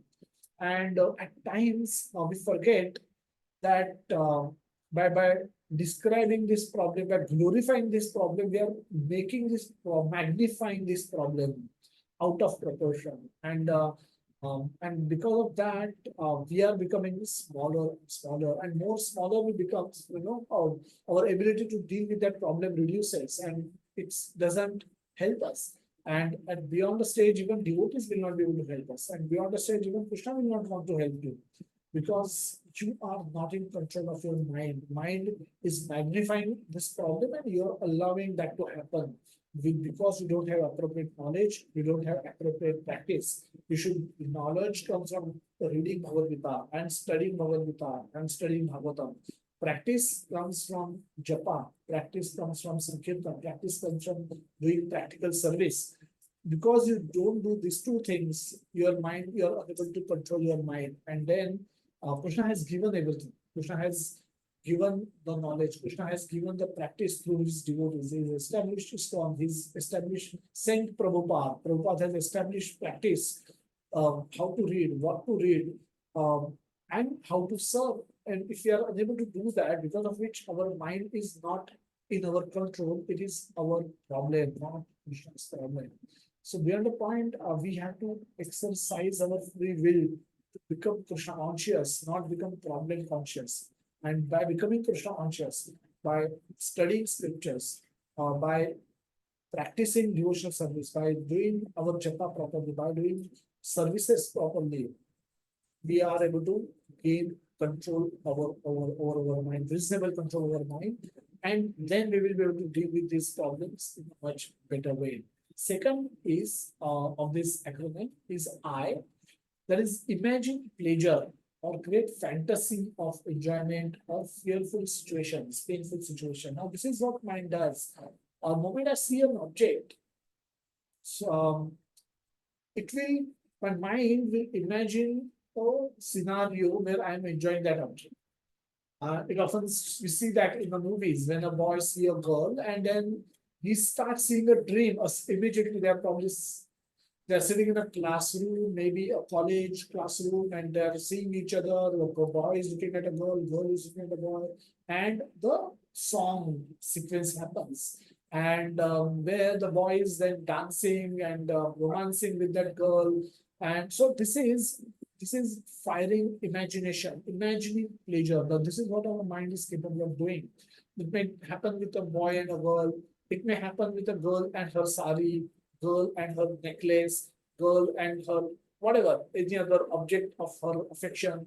A boy may feel same for a shirt or for a watch, a costly watch. That if I wear this, or a boy may feel that for a perfume, or maybe Old Spice, some shaving cream, maybe some cigarette. If I dream, if I smoke this particular cigarette, I will look very macho because that's how the and that's what been shown by the advertisers that a macho smoke this and then 10 girls get attracted towards this man as he smoke and walk on in the from the market, and then 10 girls turn their heads and start looking at this man because he's smoking this particular cigarette. Imagine pleasure, unlimited imagination capacity that mind possesses. And if you let things happen in the way the mind wants things to be done, you will get so much disconnected from the reality that it will you start living in a fantasy land. It's a daydreaming state. Now, mind can imagine pleasure, it can imagine pain also. It can imagine that because tomorrow I'm going to go to office and It can start imagining that I'll hit the road and this car will come and hit me, or this will happen, that will happen, how or what will happen, and how I will get killed, crushed by an accident. And it can keep creating scenarios, imaginary scenarios of painful and fearful situations as well. Hallucination is what one example of that, or illusion, hallucination, all of that comes under this category. So mind imagine pleasure or painful situations. Mind sees some object and goes into a fantasy land, and this is what I will do. This is how I will enjoy, and this is what will happen to me. This is how I will do good. And this is how I will enjoy. This is how I will have fun. This is how I will become so famous if I use this, if I do this, if I just have this, if I have this woman as my spouse, I can be so much more happy. If I can just have this man in my life will become perfect. If I can have just this job, I will be on top of this world. If I can just get this one promotion, I can. This is all I need for the rest of my life, and whatever. Mind will come up with some situation, some scenarios, imagination, scenarios of imagination, and fantasizing situations, and this daydreaming um, becomes then our just second nature if you allow it to happen on a regular basis.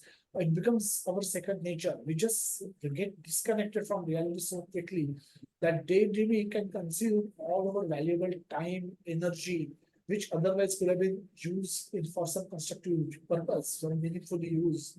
People walking around the road, suddenly we see them, especially during before the cricket World Cup or after the World Cup during IPL, we'll see people in the offices also sometimes trying to do this or and play a shot as if they are standing on a cricket ground in the middle of tense match and they are hitting a sixer and their team is winning, whatever. But they are daydreaming. There's a very simple example, but we can daydream about many hundred other things, and so this is like living in an imaginary world. This is very dangerous. Again, we should check that mind from entering into this path. It is either waste thoughts or sinful or immoral thoughts, and anyway, it is useless in either way. So, what is wrong in imagining pleasures? Even if those thoughts are not sinful, they are distracting us from our present, from doing our current task with 100% focus and attention. So, what I'm supposed to do now, I'm not able to do that properly, and because of that, I'm spoiling my presence with some imaginary future, which may not come. In most cases, it is not going to come at all. So, Prabhupada mentioned in many places that in while living in Vrindavan or in his early days of America, when he was staying in America, US, he was mentioned his mentioned in some places that he was getting visions that there are temples and there are devotees. So many devotees are there. So many temples are there, and it's just a time that is separating us from that reality. So now these visions are they also daydreaming? Was Prabhupada daydreaming about it? No. Why? Because Prabhupada was trying his best using whatever means that he possessed at that time to convert that vision into reality. Now, this is not daydreaming. We having vision is not a problem. Uh, Prabhupada used those visions as lighthouse. In the ocean at night, you have lighthouses which direct the boats. And Prabhupada used those visions as a lighthouse to do whatever he wanted to do for spreading the glories of Krishna, for establishing Islam, opening temples, initiating devotees, sending them all over the world, spreading the movement in 100 countries, open more than 108 temples, initiate 1,000 plus, 5,000 plus devotees, and benefit the communities and the population of the whole country was getting benefited by hearing Sankirtan. So Prabhupada was not just daydreaming Prabhupada was utilizing those visions to putting in effort, tirelessly effort. He was putting in tireless effort to convert that vision into reality. So he was not living in a fantasy land. But most of us do those use that's the power of imagination to do wrong things.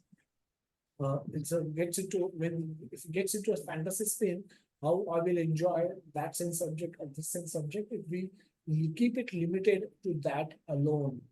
So we are not vision, this is daydreaming. For example, I may see my neighbor driving a car, superior car. I may have a Maruti, he may have a say Mercedes, then I may see him do that and may get a thought that okay, I should also change my car. I can't just be driving Maruti whole my life. It's too bad for the social status of mine. So I must elevate. I must upgrade to at least say something like Skoda or something like some foreign car.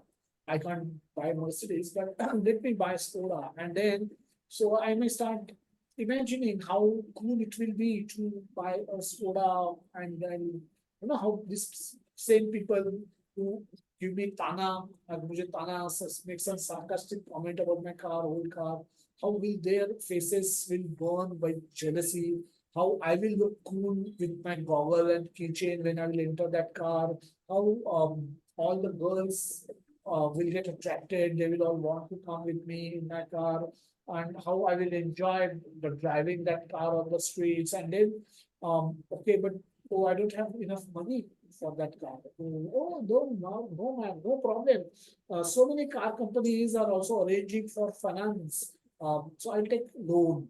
And I'll just take loan, I'll have EMI, but then I'll start from to go, but I already have one housing loan EMI, then this becomes second EMI. Then say, no worry, I'll let me do extra job. I want to look good at any cost. So my mind is just seeing something. My mind went into a fantasy land. It's an imaginary spin. And I'm imagining one situation, then another, and building castle in air. There's no reality. My car is perfectly fine. It can go on for another 5 years, 10 years. I don't need to change it just to make some my neighbor jealous. Is that what I want to do? Um, so a mind has tricked me uh, into thinking of all this nonsense, which has disconnected me from the reality. Whatever I must be doing there, I don't know what I was doing. If I did something, I would have done it very horribly wrong, and so on and so forth. I would spoil my presence. I spoil my present in imagining some stupid future. So this is uh, the primary problem purpose. What is why are we born? What is the fundamental thing that we can do with our life, our human life especially, is to love and serve Krishna. And always remember Krishna and go back to Krishna. Simple. Purpose is to love and serve Krishna. Always remember Krishna by performing the Shravanam Kirtanam and go back to Krishna at the end of one's life. That doesn't mean we live in poverty. We do nothing for ourselves. We can make sound plans, have strategies for achieving them, work hard for the same. If and by doing all this, if it is there in our karma, it will come. If it is not in our karma, it will not come. So we tolerate. As simple as that. We make plans, we have strategies, we act, we work hard on our plans. And if Krishna's sanction is there, it will come. If it is not sanctioned by Krishna, it will not come. We tolerate. If it is come, we tolerate the success. If it doesn't come, we tolerate the failure. Either way, we have to be tolerant, and we don't have to become cheerleaders for our mind. Rather, become controller of our mind. Cheerleader means whatever mind does, a soul start saying wah wah wah wah wah wah. The car fantasy, the jewelry fantasy, sari purchase fantasy, home buying fantasy. I just want a 3 BHK home with a swimming pool. Nothing less than that will do good to me. No, we don't have to be cheerleaders. Soul doesn't need that to perform, to remember Krishna 24/7. This is not a prerequisite. So soul doesn't require it. So a soul should be controlling the mind. If you can afford, buy it. But if you can't afford, don't waste your Don't waste 40 or 23, 20, 30 years of your life in repaying that loan and forget about Krishna. Because you can die very well in those 20, 30 years without remembering Krishna, and then you will come back again. So you will waste this opportunity of going back to Krishna. So we don't have to become cheerleaders for our mind, rather become controller of mind and don't let it go into the imagination drive. Next is neglect the opportunities. We move really quickly. I know closing to 1 o'clock. Request those who can please stay back. We may go a little over time, but this is very important. I found this very interesting. The whole topic. We still have two acronym letters to go, N and D, and both are important. And then we will summarize. So request those who can stay, please stay. Others, when they want to drop, they may feel to drop. Feel free to drop after 1 o'clock. So present or present or the moment right now is all what we have and what we will always have. If we want to do something, we may have 100 plans, but we will have to do those in the present, the reality of today. We cannot act in past, we cannot act in future. The past is frozen reality. We can just learn something from the past. Future, it has not yet arrived. We may imagine some future, we may have some vision about our future, but we will have to act today to achieve that. So present is what we only have, and we have to make best use of what we have. Present is the only thing that we have, and we have to make best use of whatever we have. The present, that is, mind neglect opportunities in the present in many ways by directing our thoughts either in the past or take them to the future. This is again very common with everyone. This is absent-mindedness. Absent-mindedness means we are sitting in a class and thinking of how last month, we were when we were on the vacation, how we were enjoying. You are thinking about that, or you are enjoying thinking about how next week when you are going to go to this tourist place, this hill station, what all you will do? You'll do a horse riding, you'll do this, you'll do that, and you are messing up your present. You are sitting inside a class, we have disconnected from the class, and you're thinking of what you will do in future, or you're thinking of what you did in past. Either way, you're spoiling your present. So we can certainly learn from the past. There should be time we take out in our life to learn from our past, and we should prepare for our future. We should plan for our future. But all of this can be done by effectively functioning in our present. When we are in sattva, when we are in mode of goodness, we have reasonable control over our mind, and that time we can remain focused in our present and do this, both the things. We can learn from the past, we can prepare for the future. And this is indication that mind is in one's own control rather than one's being controlled by the mind. Or one is able to draw some learnings from the past. One is able to prepare some strategies for the future. So this is proper utilization of our present. Now this is more from a material standpoint, and in spiritual life, every moment is important. Every moment is precious because we can use potentially every moment to remember Krishna, to serve Krishna, to make Krishna happy. So for us, if any moment wasted in either thinking about past or worrying about the future is a lost opportunity. So if you are doing some service, for example, when you are given some services, people don't complain that they don't get time for Shravanam Kirtanam, for reading and chanting and hearing classes because they have services. So when you are doing services, we are worried that we are not able to get enough time for Shravanam Kirtanam Vishnu Smaranam. And when we sometimes are doing Shravanam Kirtanam Vishnu Smaranam, we are worrying about our services. ये करना है, वो करना है, ये नहीं हुआ, वो नहीं हुआ, and then we are spoiling our present. We are spoiling our Shravanam. We are spoiling our Kirtanam. We are spoiling our remembrance of Krishna. So this is what we should be doing. Another example is When we are studying, mind will tell you how you were enjoying or what you can enjoy after the exam. How you were having nice vacations in past. And when you are on vacation, you are remembering about your pending studies. So you are spoiling the present, you're spoiling the reality. That will not helping. So if we allow mind to control us, it will perpetually keep us unhappy. In whichever condition, whatever good, bad, ugly condition we might be, we have a choice to be happy. And if our mind is not in our control, we will be perpetually unhappy, no matter how which condition we are in. Best of the conditions also, we will feel perpetually unhappy.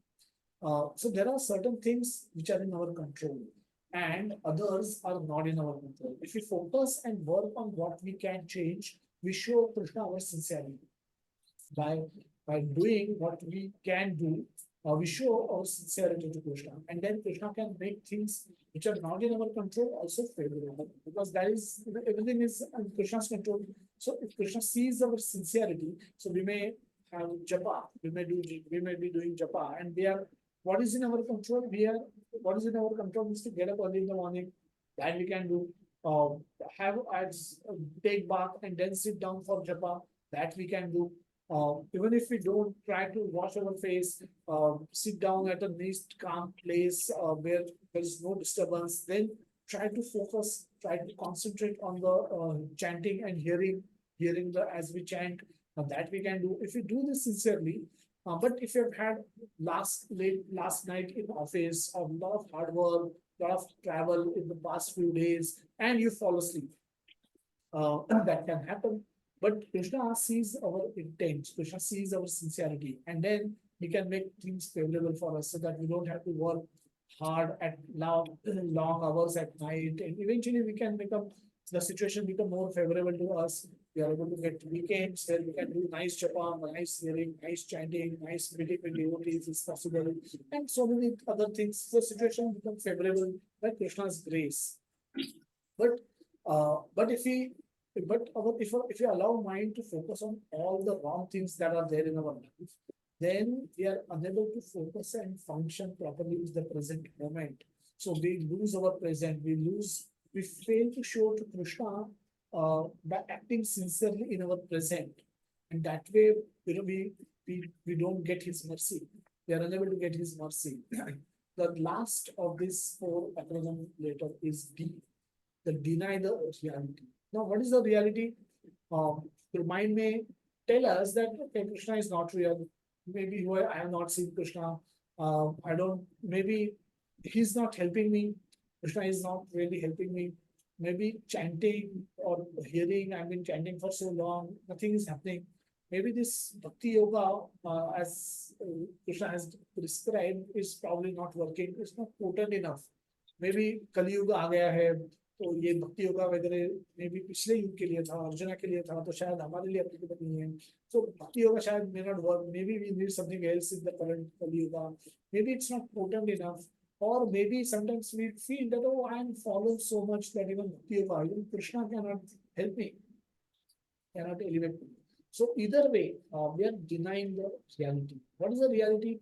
Reality is Krishna loves us unconditionally. Krishna is in our heart. He's coming with us. He's in our heart in human body, in our current present human body. And he was in our heart when we were in animal body, when we were in the body of a stool, in the womb, in the stool also. That body we got, Krishna was present with us in that body also. He loves us so much and he is so close to us. He's waiting for us to turn towards him. He's providing us with everything. Whatever we are trying to enjoy, all the thing, our intelligence comes from Krishna, our age comes from Krishna, our ability comes from Krishna, my ability to lift hand comes from Krishna, my ability to do things comes from Krishna. Everything, all my qualities, skills, talents, buddhi, ahankar, everything comes from Krishna. So Krishna is supremely loving. Unconditionally, he's loving us and he's providing us with whatever we have been desiring according to our available karma. He's providing us with everything. So that is reality. process of bhakti is supremely potent. We just have to practice it sincerely and with sincerity and enthusiasm. So bhakti, process of same bhakti yoga has changed lives of people from Japan to Tokyo, from San Francisco to Tokyo. Everywhere, people, whoever has accepted the process and practiced it with enthusiasm and sincerity, his life has changed. And irrespective of which skin color he has, which nationality he has, which caste he has, what his past has been, what his education has been, no qualification, no bar. Everyone, whoever has practiced it with enthusiasm and sincerity has benefited, has his life has changed. The hippies have become happy. Hippies have become Sanskrit editors, and so on and so forth. So nobody should consider themselves so much fallen that even Bhakti Yoga cannot help. Krishna says that Bhakti Yoga there is nobody, we cannot fall down so much that Krishna will say that I also cannot help you. No, that's not possible. This is perverted false ego. This is a false ego normally says that I'm so great. We see people that they have egoistic people. They say that I'm so great, I don't even need Krishna. And but this perverted false ego says that I'm so fallen that even Krishna cannot help me. This is another becoming I-centric rather than Krishna-centric. We should become Krishna-centric. We should keep Krishna at the center and revolve our world around Krishna. Not I at the center and trying to revolve the whole world around me. The world doesn't care for me. World will continue to exist when I will not be there in this world. The world existed before I came into this body. World existing now and world will continue to exist when I will leave this body and go into another body. So world doesn't care for me. So the true ego is and servant of Krishna and let me serve Krishna. Mind denies reality. In reality, there is an opportunity for me to become a better devotee. The problem is in the mind. The mind itself is the problem. And if we get it wrong, we will never understand what problem we have. And we will keep beating around the bush rather than targeting and solving the correct problem. So, how mind denies reality? Mind will tell us what all is wrong in this world. So I'll ask you, we hear a lot of arguments from people that the whole world is wrong. How can Krishna, if he's so loving and caring for the living entities, how can he allow the coronavirus and so much death to come? So many people died in this. If Krishna, if at all he's there, and if at all he's God, he's very cruel God, not a loving God. And so the mind will tell all the wrongs. It will deny the reality. It will show me what all is wrong in the world, but it will deny the reality that the whole material world itself is a wrong place to be in. The jail objective, anybody who is in the jail, the single objective of that person should be to go get out of the jail, not become comfortable in the jail. A person in a jail is not supposed to complain for not having air condition, not having a soft bed to lie, not having association with opposite sex in the jail, not having feast every day. You can't complain because you're in jail. You're supposed to be suffering. This is This is Dukhala. This is house of misery. What do you expect here? You expect pain. You expect pain here or pleasure here. You're supposed to get pain here. By some good karma, if you're not experiencing that much pain, that is your good fortune. That is Krishna's good sanction. But primarily, we are supposed to get here pain. Pustakalaya will have pustak. Dukhalaya will have dukha. Have no doubt about it. It's just a matter of time when we will also suffer. When our bodily organs will also start failing. When our voice will also choke. When we will lose hairs, we will become fat, we will get disease, and we will also die. So purpose is not to become comfortable in this place. This is a place of misery. It's a miserable place anyway. Purpose is to get out of this place. Purpose is to find out how I can get out of this place. If but mind denies the reality, and if anybody who is listening to the mind will also not understand the things as they are, and they will never figure out how to get out of the jail. Similarly, mind don't want us to accept what is that we are going to die. This is another. Ajay, I'm just muting you. Sorry.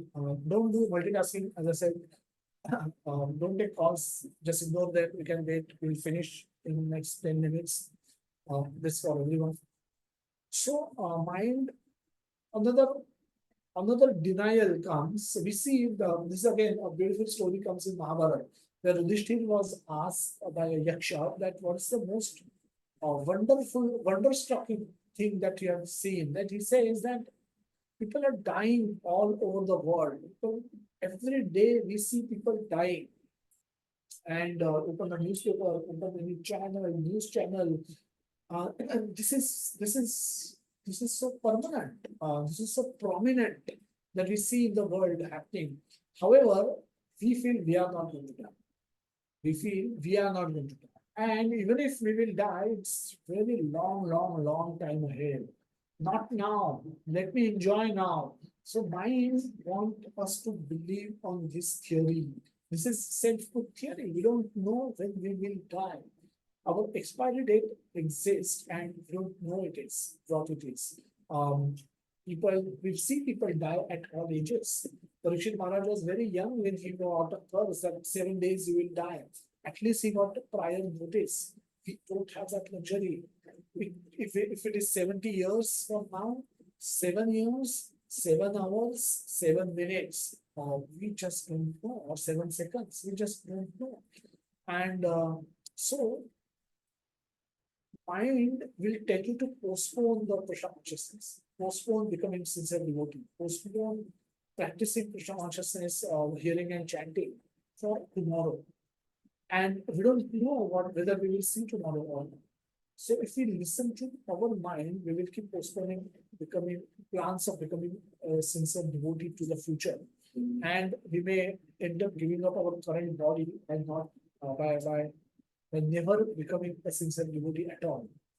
So mind denied that the death can come anytime, any moment, without prior knowledge. So knowledge of death is not to make us fearful, but knowledge of death should make us make cultivation of remembrance of Krishna by seriously practicing process of devotional service, make that our top priority.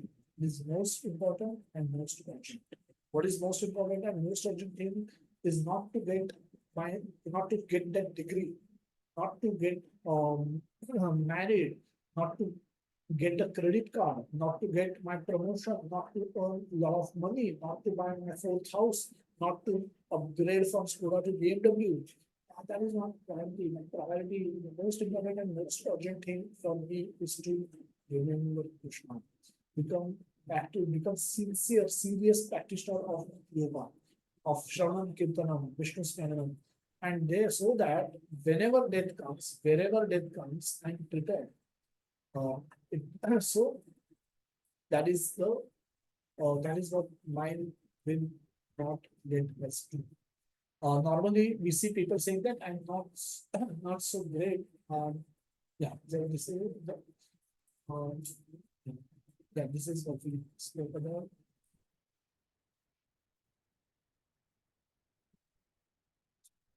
So, having understood how mind cheats us, we completed discussion of all the four aspects. So, having understood that how our mind has been cheating us for so long, we should take a very strong position, strong decision that enough is enough, and we should not let mind trick us anymore. We should take control of our mind rather than being controlled by our mind.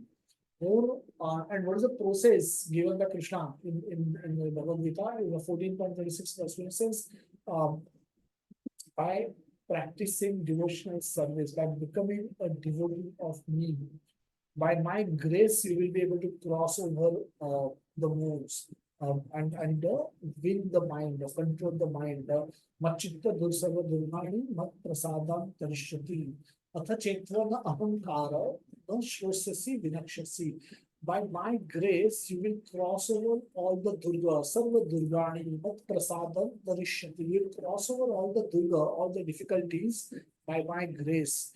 However, if by because of ahankar, false ahankar, because you are listening to your mind, by false ahankar, if you don't listen to my instructions, don't follow my instructions, vinakshasi, you will be destroyed. All your plans will be destroyed. So that is our message we have to take from today's session, that we should listen to Krishna. We should not listen to our mind. uh, Krishna Surya Sama Maya Jithe Jahan Krishna Taha Nahi Maya Ra Adhikar. We should be desiring to be in the sun of Krishna, not in the darkness of the mind. We should always be willing to whatever is required to be in that light, sunlight, not to get more away from our shadow of darkness. Our friends, our parents, our relatives might be seemingly enjoying those shadows. They must be wanting to be in that shadow. Let us not be there. Let's first get ourselves into the light first, the knowledge first, and then try and help them come to the knowledge rather than because they are in the darkness, I also go and sit in the darkness. That's foolish, criminal waste of human life. So more we chant Hare Krishna Mahamantra, more we can study scriptures sincerely, more we can rise from more of passion and more of towards more of goodness, towards more of sattva, and from sattva eventually to Shuddha sattva, where our activities are performed to give pleasure to Krishna, for the pleasure of Krishna. And we derive pleasure from serving Krishna, serving devotees. When we get into that consciousness, mind will stop tricking us. Our mind will stop troubling us. And for as a practicing devotee, it is very important for us to be able to control the mind. We'll never have complete control over mind, but we should have reasonable control over mind. We should be able to reasonably say no to mind whenever it comes up with wrong proposals, and with applying all our knowledge and purity. The process purification is japa and study of scriptures. And if you are able to do that with all sincerity, we should be able to gain a reasonable control over our mind. Otherwise, there is no hope. We are bringing by chanting and studying scriptures, we are bringing Krishna into our mind. And because of Krishna's grace, because of Krishna's presence, because of Krishna's connection, mind become clean, and mind comes under our control. So, to summarize, success of our life is to attain love for Krishna, serving Krishna, and going back to Krishna at the end. That mind is a tool given to us by Krishna himself. It says amongst the six indriyas and the mind. By using mind carefully, we can become successful. We can become successful to achieve the first point, or by misusing it, we can waste our lifetime in doing activities done even by school eating animals. We must train our mind in such a way that it becomes our friend and help us to remember Krishna constantly during the lifetime and also at the end. And if we do our basics right, we chant sincerely, we study Bhagavad Gita and Srimad Bhagavatam regularly, we serve Krishna and devotees nicely, we will rise our consciousness to Sattva and ultimately to Shuddha Sattva and attain Krishna in that way. So, with the opportunities, we have Japa session in the morning and also Bhagavatam reading session in the evening. So, request all of you to join this Shravanam Kirtanam facility on the Zoom and thereby maintain our proper Krishna consciousness.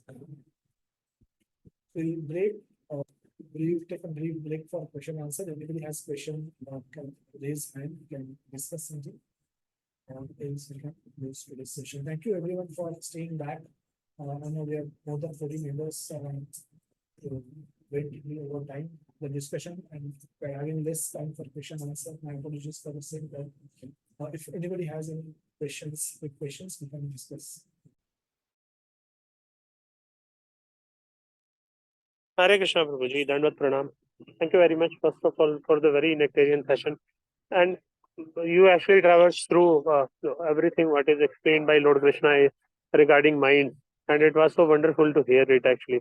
And at time it came to my mind that though as it is very intricate chapter, so I'll request you for one more session on, as you are explaining that MIND, that how mind is magnifying the problems. And it is literally true. And you covered a very lesser aspect in that sense, lesser in sense because the time is not permitting. Otherwise, it has got the wider ramifications of it. So, if possible, means any time, even after completing this nectar of instruction, can you take one more session on the more deeper intricacies? Because as it comes to our mind that the Haito Visham Pumsam, means ultimately it starts from this, that wherever mind is going, when it starts contemplating on something, and then ultimately it goes towards the complete destruction or fall down. So, which how we can go more and more deeper, and how we can observe our mind more and more, so that we can refrain it at from doing what it is doing right now. At least I can talk about in my context, and can rightly engage it in the loving devotional service of Lord Krishna. So we'll request you for that. And if you means you will definitely find hard to find the time out of your very busy schedule, but it is a sincere request, or we can discuss it in one on one, or whenever you feel it comfortable, or whatever way you want to desire it. Prabhuji. Hare Krishna. Dandavat Pranam, Prabhuji.